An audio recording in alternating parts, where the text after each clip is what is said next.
नमस्कार. आज आपण सगळे फेसबुकवरती लाईव्ह आलेलो आहोत. सगळ्या प्रेक्षकांना नमस्कार आणि स्वागत आहे. आजचा आपला कार्यक्रम सेव्ह माय हार्ट मिशन या अंतर्गत आपण घेणार आहोत. आपल्या सोबत आहेत डॉक्टर रुपाली कावरे. अमरावतीसाठी डॉक्टर रुपाली कावरे हे नाव नवीन नाहीच आहे. हार्टमध्ये भरपूर यांचा दांडगा असा अनुभव आहे. बरेचसे पेशंट्सना त्यांचा फायदा झालेला आहे. म्हणजे ब्लॉकेजेस म्हणा, हार्ट डिसीजेस म्हणा, डायबिटीज म्हणा, लठ्ठपणा, माधवबागच्या ज्या चिकित्सा प्रणाली आहेत त्यांचा पुरेपूर फायदा करून अमरावतीतले आज शेकडो लोकांना त्याचा फायदा झालेला आहे. आज आपल्या सोबत आहेत डॉक्टर रुपाली कावरे मॅडम. त्यांच्याबद्दल थोडंसं मी सांगणार आहे की त्यांनी BAMS ही पदवी घेतलेली आहे. शिवाय फेलोशिप इन प्रिव्हेंटिव्ह कार्डिओलॉजी सुद्धा त्यांचं झालेलं आहे. तब्बल 15 वर्षाचा त्यांचा दांडगा अनुभव आहे आणि आजपर्यंत नुसतंच पेशंट्स नाही तर त्यांनी आज त्यांच्या जो पेशंटकडनं आलेला जो अनुभव आहे त्याच्यामध्ये त्यांनी रिसर्च पेपर्स सुद्धा काही मांडलेले आहेत. मी काही नाव घेण्याचं आहे. Singapore prevention and cardiac rehabilitation symposium मध्ये त्यांचं पेपर प्रेझेंटेशन झालेलं आहे. इंटरनॅशनल क्लिनिकल कार्डिओलॉजी सिम्पोजियम हे दुबई आणि मलेशिया इथे त्यांनी प्रेझेंट केलेलं आहे. वाराणसी इथे त्यांनी आपलं रिसर्च पेपर प्रेझेंटेशन झालेलं आहे. गुजरातमध्ये पहिलंच वर्ल्ड आयुर्वेदा काँग्रेसचा जो कॉन्फरन्स झाला होता तिकडे त्यांनी आपलं प्रेझेंटेशन झालेलं आहे. नुकतंच उदयपूरमध्ये घडलेलं आपलं एक माधवबागचं तिसरं कार्डिओलॉजी सिम्पोजियम आहे त्याच्यामध्ये सुद्धा देखील त्यांनी आपलं पेपर प्रेझेंटेशन दिलेलं आहे. तर असा त्यांचा हा दांडगा अनुभव आहे. आज म्हणायला गेलं तर माधवबाग मध्ये सुद्धा त्यांची ख्याती खूपच आहे. छान जेवढे पण म्हणजे आजपर्यंतचे मॅक्झिमम ब्लॉकेज रिव्हर्सल म्हणजे आज हा आजचा जो विषय आहे रिव्हर्सल ब्लॉकेज रिव्हर्सल ह्यामध्ये जास्तीत जास्त पेशंट्स मॅडमच्या नावाखालीच आहेत आणि सक्सेसफुली ट्रीटमेंट म्हणजे जो नंबर असतो तो. शिवाय नुसतंच ब्लॉकेजेस नाही, आज म्हणजे ब्लॉकेजेसचा विषय असल्यामुळे आपण आज ब्लॉकेज बद्दल जास्त म्हणत आहोत. डायबिटीज म्हणजे मधुमेह रिव्हर्सल मध्ये सुद्धा मॅडमनी बाजी मारलेली आहे की मॅक्झिमम केसेस त्यांच्याकडेच असतात. तो अमरावतीकरांसाठी म्हणूनच मी जसं म्हणालो की डॉक्टर रुपाली कावरे हे नवीन नाव नाही आहे. तर आजचा आपण कार्यक्रम सुरू करूया. आजचा विषय आहे ब्लॉकेज रिव्हर्सल. मॅडम तुमचं स्वागत आहे. Thank you sir. तर आजचे प्रश्न सुद्धा आपल्या पेशंट्स कडनं आलेलेच म्हणजे मॅडमला कंटिन्युअस पेशंट्स कडनं FB च्या माध्यमातून त्यांच्या स्वतःच्या पर्सनल लेवलवरती पण त्यांना प्रश्न येत असतात कारण की मॅडमचं नाव आता झालेलं आहे.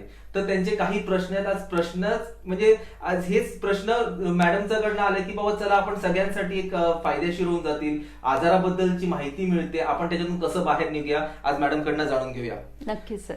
मॅडम पहिला प्रश्न, ब्लॉकेज म्हणजे काय आणि ह्याची लक्षणं कशी ओळखावी? बरं, ब्लॉकेजेस म्हणजे आता आपल्या हृदयाला रक्तपुरवठा करणाऱ्या ह्या 3 रक्तवाहिन्या आहेत. त्या रक्तवाहिन्यांमध्ये चरबी जाऊन बसणे आणि मग पुढच्या भागाला याला जो रक्तपुरवठा कमी पडतो तर हे ब्लॉकेजेसमुळे होणारे लक्षणं आहेत. मग लक्षणांमध्ये काय जाणवेल आपल्याला म्हणजे जर पेशंट चालताना त्याला दम लागतोय, छाती भरून येते, डावा हात दुखतोय किंवा डावा जबडा दुखतोय म्हणजे काय तर आता त्याला समजा एखादा रुग्ण बसला आहे तर त्याला त्याच्या हृदयाला 225 ml रक्तपुरवठा पाहिजे आणि तो जर आता चालायला लागला, एक्स्ट्रीम वर्क करायला लागला तर त्याला 750 ml रक्तपुरवठा पाहिजे असतो. आणि जर आता इथे जर ब्लॉकेजेस जमा झाले किंवा चरबीची गुठळी जमा झालेली आहे, चरबी जमा झाली आहे रक्तवाहिन्यांमध्ये तर तो रक्तपुरवठा जो 750 ml पाहिजे आहे तो कमी पडतो आणि मग पेशंटला चालताना दम लागणे, छाती भरून येणे, डावा हात दुखणे अशी लक्षणं जाणवायला लागतात. मॅडम ब्लॉकेजेसचा जेव्हा पण विषय येतो तर ऑपरेशन हेच डोक्यात येतं. मला एन्जिओप्लास्टी करावं लागेल किंवा मला बायपासला जावं लागेल हे कॉमन लोकांच्या मनात एक भीती असते. पण तुम्ही ऑपरेशन न करता ब्लॉकेजेस कसं कमी करता येतात हे सांगू शकाल? बिलकुल बिलकुल.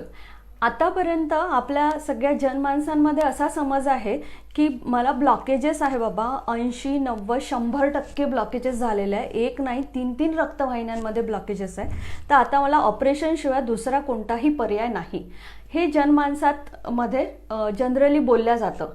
पण इथे माधवबागमध्ये आपण विना शस्त्रक्रिया ब्लॉकेजेस कमी करतो. आता ब्लॉकेजेस कमी करतो म्हणजे नेमकं काय करतो तर आता ती जी चरबीची गुठळी आहे, मग ह्याच्यासाठी आपण काही तपासण्या पण करून घेतो. त्याच्यासाठी पेशंटला तशा पद्धतीने पंचकर्म, औषधं आणि डाएट दिला जातो आणि मग त्यांचे ब्लॉकेजेस हळूहळू कमी होतात आणि ते आपण काही तपासण्या केल्या जातात ज्याला म्हणतात कॉन्ट्रास्ट CT एन्जिओग्राफी. एन्जिओग्राफी हे आपण बऱ्याचदा ऐकलेलं आहे, सगळ्यांना माहीत आहे की एन्जिओग्राफी केली जाते आणि त्याच्यात मग मला ब्लॉकेजेस दिसलेले आहेत. म्हणजे हार्ट अटॅक येऊन गेला आणि मग त्यांना एन्जिओग्राफी सजेस्ट केल्या जाते. आता त्याची पुढची टेस्ट म्हणजे कॉन्ट्रास्ट CT एन्जिओग्राफी आपण करतो. आणि जसं मी म्हटलं की माधवबागमध्ये आपण विना शस्त्रक्रिया ट्रीटमेंट करतो आहे, तर आपण तपासण्या पण तशाच करतो की जिथे पेशंटला कमीत कमी हार्टच्या रक्तवाहिन्यांमध्ये आपण इंटरफरन्स करूया. तर ती जी टेस्ट केल्या जाते MRI स्कॅन मशीनसारखं असते. एक सलाईन इंजेक्शन दिलं जातं, म्हणजे डाय सोडला जातो आणि त्याचे 360 वगैरे इमेजेस घेतल्या जातात आणि मग तिथे आपण त्या चरबीचं म्हणजे जो प्लाक आहे त्याचं कॅटेगरायझेशन करतो. म्हणजे लिपिडचा प्लाक किती आहे, फायब्रोफॅटी प्लाक किती आहे, कॅल्शियम डिपॉझिट किती झालेला आहे आणि रक्तवाहिनी किती मोकळी झालेली आहे. जनरली काय होतं की एका रक्तवाहिनीमधला जो मेजर पार्ट आहे तोच प्लाक म्हणून समोर आणला जातो आणि तिथे ऑपरेट सांगितलं जातो. पण ह्या कॉन्ट्रास्ट CT एन्जिओग्राफीमध्ये आपण त्याच्या समोर आणि मागे हे दोन्ही पार्ट पाहतोय, म्हणजे आपण पूर्ण रक्तवाहिनी पाहतोय.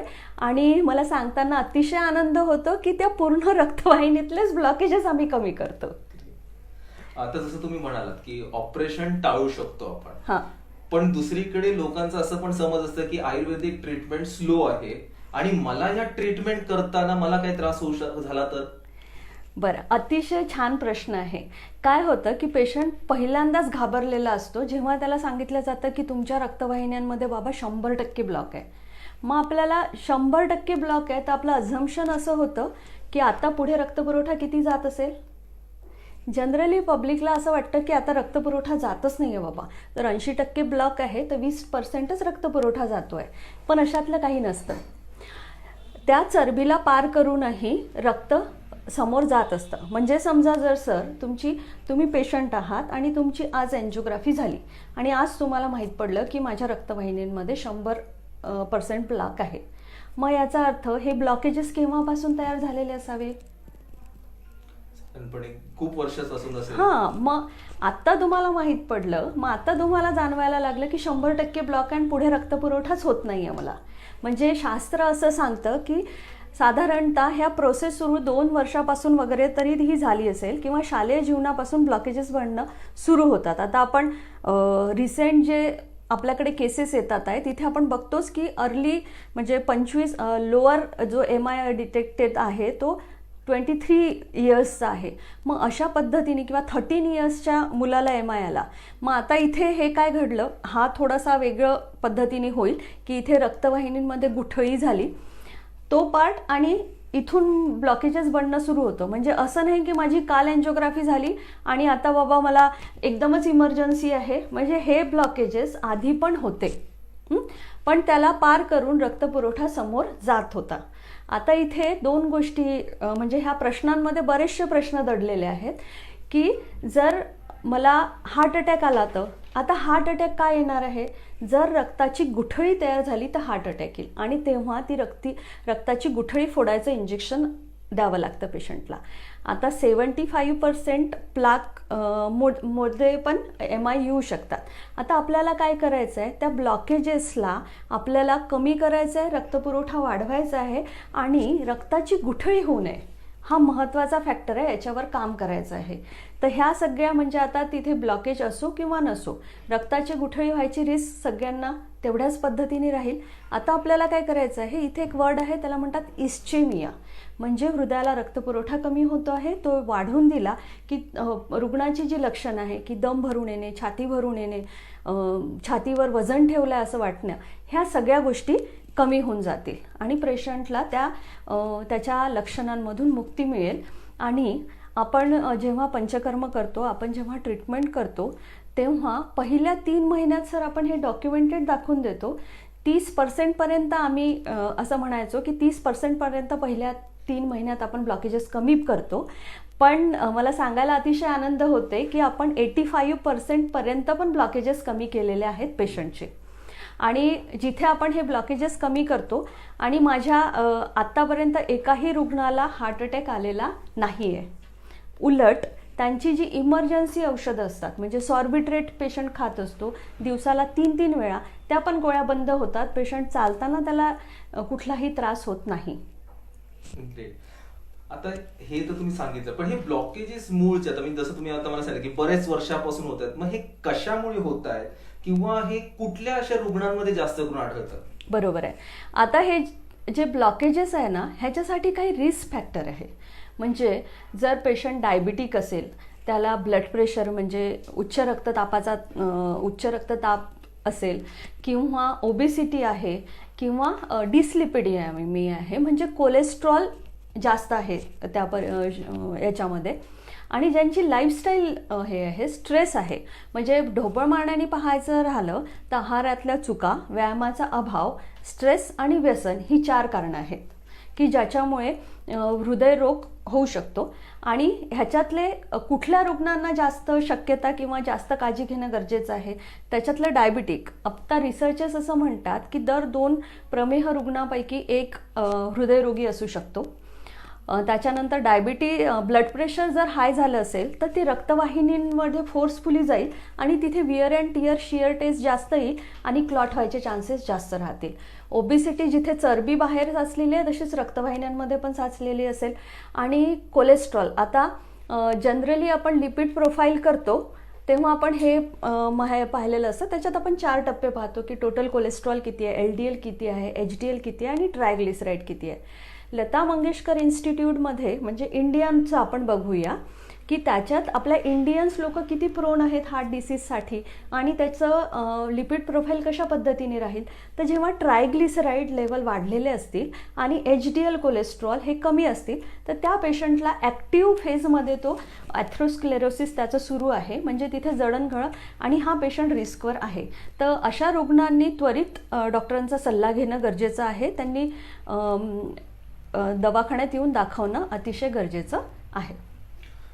माधवबागच्या ह्या ज्या ट्रीटमेंट पद्धतीत, म्हणजे कसं तुमच्या सक्सेसचा राज, तो तुम्ही शेअर करू शकता की म्हणजे काय नेमकी ट्रीटमेंट केली जाते? बरोबर.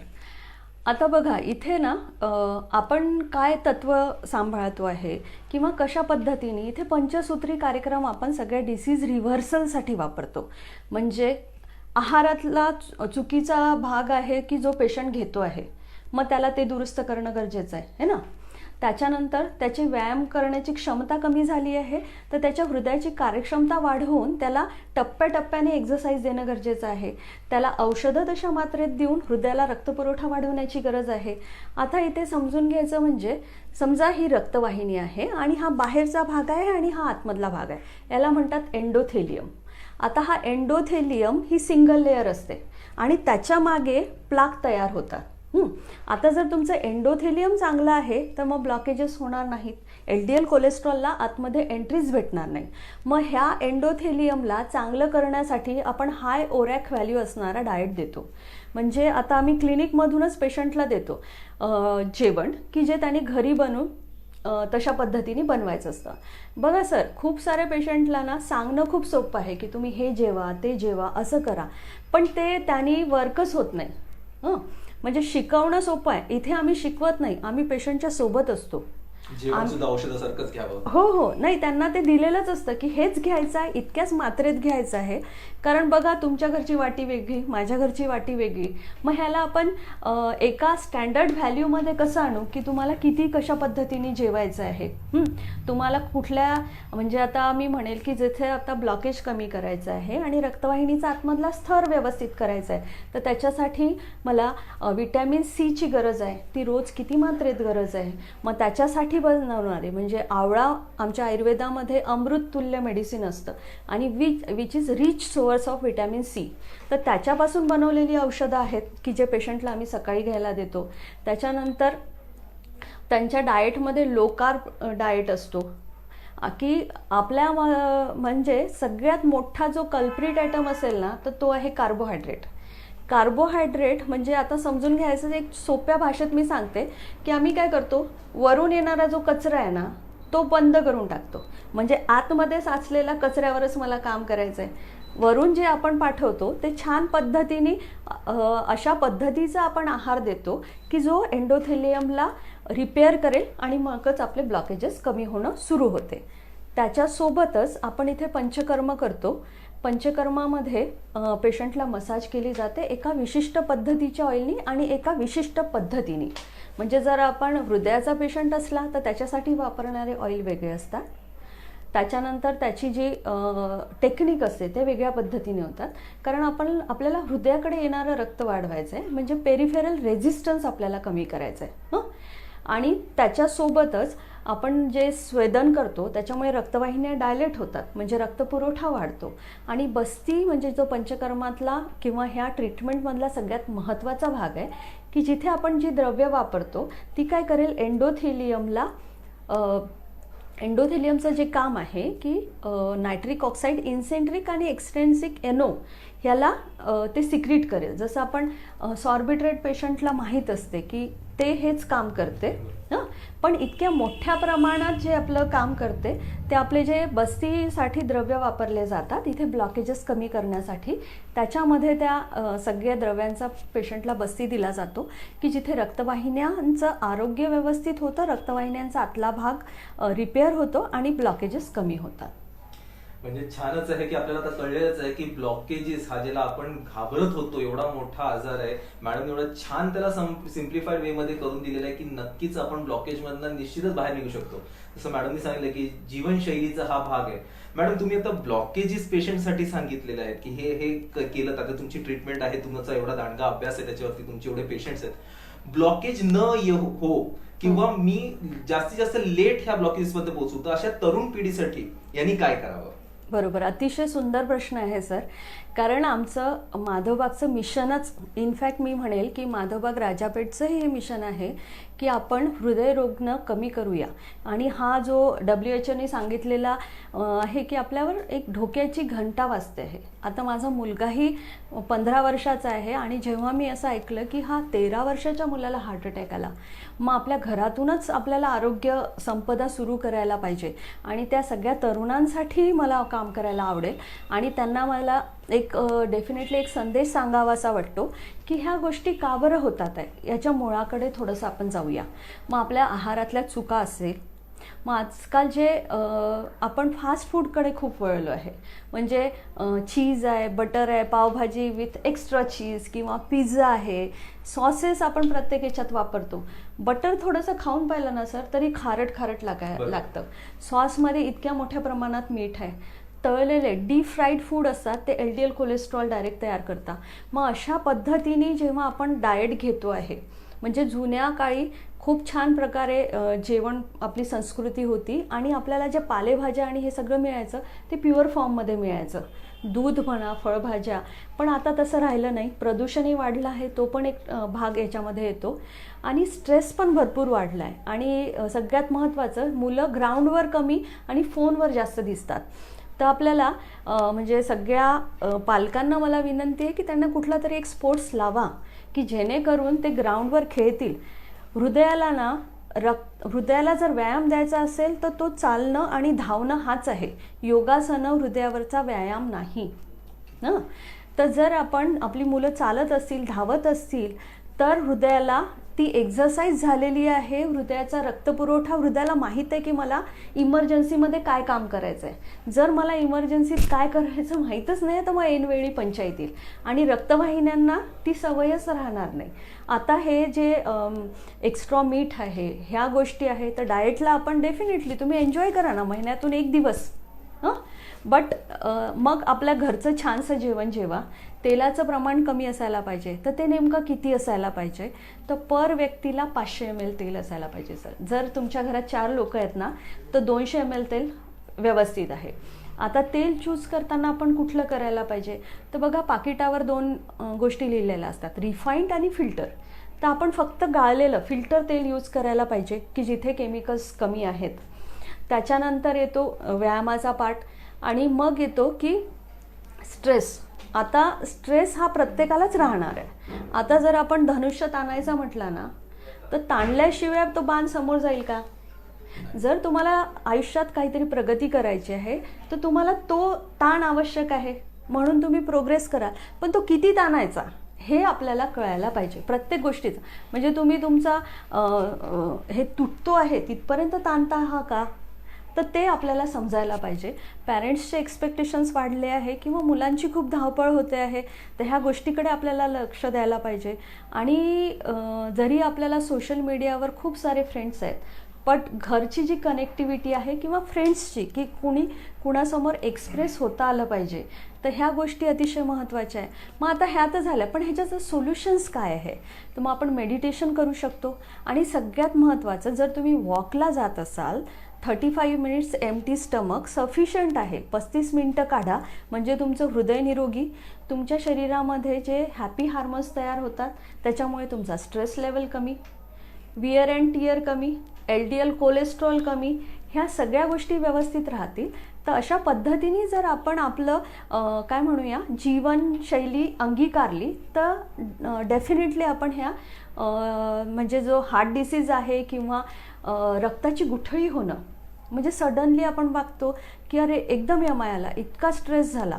आता स्ट्रेस झाला म्हणजे काय झालं, रक्तवाहिनी करोनरी स्पाझममध्ये गेली, पुढच्या भागाला रक्तपुरवठा नाही झाला. आणि अशा पेशंटमध्ये जेव्हा पोस्टमार्टम होतं किंवा काय होतं, तेव्हा लक्षात येतं की ब्लॉकेजेस नव्हते, इथे रक्ताची गुठळी झाली होती. आता रक्ताच्या गुठळीमागची ही सगळी कारणं आहेत आणि त्या कारणांकडे निश्चितच लक्ष देणं अतिशय गरजेचं आहे. म्हणजे आपण हा जो रेशो आणि ही जी वयोमर्यादा कमी कमी होते ते आहे ना, त्याला निश्चितच आळा घालू शकू.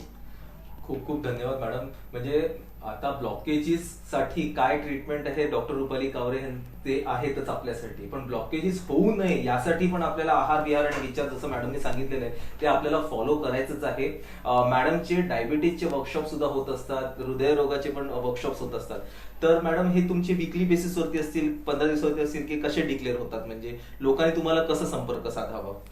बरोबर सर, आपण मंथली असे वर्कशॉप घेतो की जिथे आपण डायबिटीज रिव्हर्सल, कारण बघा तुम्हाला जर एखादा डिसीज रिव्हर्स करायचा आहे ना, तर तो पहिल्यांदा समजून घेणं गरजेचं आहे की हा का बरं होतो, का बरं होतो हे समजलं की मग कशा पद्धतीने आपण तो दुरुस्त करू शकतो हे आपल्याला छान पद्धतीने समजतं आणि ते अंगीकारणं सोपं पडतं.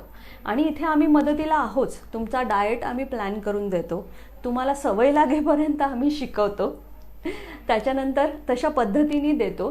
म्हणजे माझं पेशंट कालच मला आनंद वाटेल शेअर करताना की ते म्हटलं, मॅडम तुमच्याकडे ना एका पेशंटच्या पैशात 2 पेशंट दुरुस्त होतात.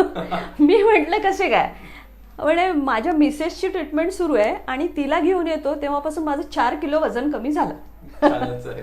कारण जेव्हा आपण ना सगळी एक जीवनशैली देतो एका पेशंटला, तर त्याच्यासोबत त्याचा जो पूर्ण परिवार आहे ना तो पण आपण हेल्दी करतो. तर अशा पद्धतीने आपण काय नेमकं अंगीकारायला पाहिजे की जिथे आपण डायबिटीज रिव्हर्स करू शकू, आपण हार्ट डिसीज रिव्हर्स करू शकू, आपण ब्लड प्रेशर रिव्हर्स करू शकू. तर असे वर्कशॉप आपण दर महिन्याला घेतो. आणि फेसबुक लाईव्हला मी असे छोटे छोटे माझे व्हिडिओज यूट्यूबवर आहे, त्याची लिंक तुम्हाला खाली येऊन जाईल, की जिथे आपण ऑइल कुठले वापरायला पाहिजे, आपण व्यायाम कितपत करायला पाहिजे, कारण सगळ्यांना सारखा नाही, म्हणजे सरसकट सगळ्यांनी धावत सुटावं असं होत नाही. तुमचं हृदय किती सक्षम आहे, मग त्याच्यासाठी काही तपासण्या करून घेणं अतिशय गरजेचे आहेत. जर तुम्ही 40च्या वर आहे तर तुम्ही पहिल्यांदा TMT स्ट्रेस टेस्ट करून घ्यायला पाहिजे. आणि सर आपण आता जे हृदय सेव्ह माय हार्ट मिशनमध्ये आपण ह्या गोष्टी घेऊनच येतो आहे की जे डायबिटीजचे रुग्ण आहेत, ब्लड प्रेशरचे रुग्ण आहेत, ह्या सगळ्यांना आपण HbA1c टेस्ट आणि TMT म्हणजे स्ट्रेस टेस्ट, पट्ट्यावर चालून हृदयाला होणारा रक्तपुरवठा, ते पाहत असताना ना आम्ही इथे माधवबागमध्ये खूप बेसिक काम करतो की तुमचे हृदयाचे ठोके किती वाढतात आहे, तुमचा ब्लड प्रेशर किती वाढतो आहे, ECGत कितव्या मिनिटाला बदल येतात आहे, आणि तुमचं शरीर म्हणजे हार्ट तितकं सक्षम आहे की नाही, ह्याला म्हणतात VO2 max. तर हा सगळ्यांचा मोजला जातो. आता बरेचसे रिसर्च आले आणि तिथे आपण कोविडमध्ये हे पाहिलं की ज्याचा VO2 max चांगला तो छान पेशंट सर्वाईव्ह झाला, ज्याचा VO2 max 19च्या वर आहे त्याला हार्ट अटॅकची रिस्क कमी आहे. नॉर्मल VO2 max आपल्याला 35 पाहिजे. जर आपण तपासूनच घेतला नाही तर आपल्याला कळेल कसं की आपण नेमकं कुठे उभं आहोत. कारण ही जी एक्झरसाइज रेजिम आहे ही मला वाटते की डॉक्टरच्या सल्ल्याशिवाय ठरवू नये. नक्कीच आपल्याला आता खूप छान माहिती मिळालेली आहे. तुम्हाला सुद्धा अजूनही जर काही प्रश्न असतील ह्याच लिंक वरती जो आता फेसबुक लाईव्ह चाललेला आहे त्याच्यावरती सुद्धा तुम्ही तुमचे प्रश्न टाका. मॅडम निश्चितच तुमच्या प्रश्नाला उत्तर देतील. मॅडम खूप खूप धन्यवाद. म्हणजे आजचा खूप छान शॉर्ट मध्ये भरपूरशा माहिती म्हणजे ब्लॉकेजेस बद्दल आपल्याला भरपूरचे गैरसमज असतात. म्हणजे ब्लॉकेज झाला तर मला ऑपरेशनची गरज आहे का, सर्जरीची गरज म्हणजे मी तेच माझ्याकडे जायला लागेल का, तर नाही. निश्चितच आपल्याला काही असे पण आहेत म्हणजे डॉक्टर रुपाली कावरे मॅडम आहेत आपल्या साथीसाठी की जिथे करून आपण ब्लॉकेज मधनं रिव्हर्स होऊ शकतो. ब्लॉकेजेस नाही तर लाईफस्टाईलशी निगडीत जेवढे पण म्हणजे ब्लॉकेजेस म्हणा, हार्ट डिसीजेस म्हणा, डायबिटीज, लठ्ठपणा, रक्तदाब याच्यातून सुद्धा आपल्याला रिव्हर्स करण्यासाठी डॉक्टर रुपाली कावरे मदतीला आहेतच. तर तुम्ही त्यांना थेट संपर्क साधू शकता. तुमचे जे काही प्रश्न असतील सेम माय हार्ट मिशनच्या अंतर्गत सुद्धा तुम्ही त्यांना संपर्क साधू शकता. आणि जास्तीत जास्त लोकांनी प्रिव्हेंटिव्ह म्हणजे जे मॅडमनी सांगितले की ब्लॉकेजेस तुला तर ते आहेतच पण आपल्यालाच ब्लॉकेजेस होऊ नये म्हणून जे मॅडमनी सांगितलेले टिप्स आहेत ते जास्तीत जास्त फॉलो करूया आणि अमरावतीला हृदयरोग मुक्त करूया. मॅडम पुन्हा एकदा धन्यवाद. धन्यवाद सर, खूप खूप धन्यवाद.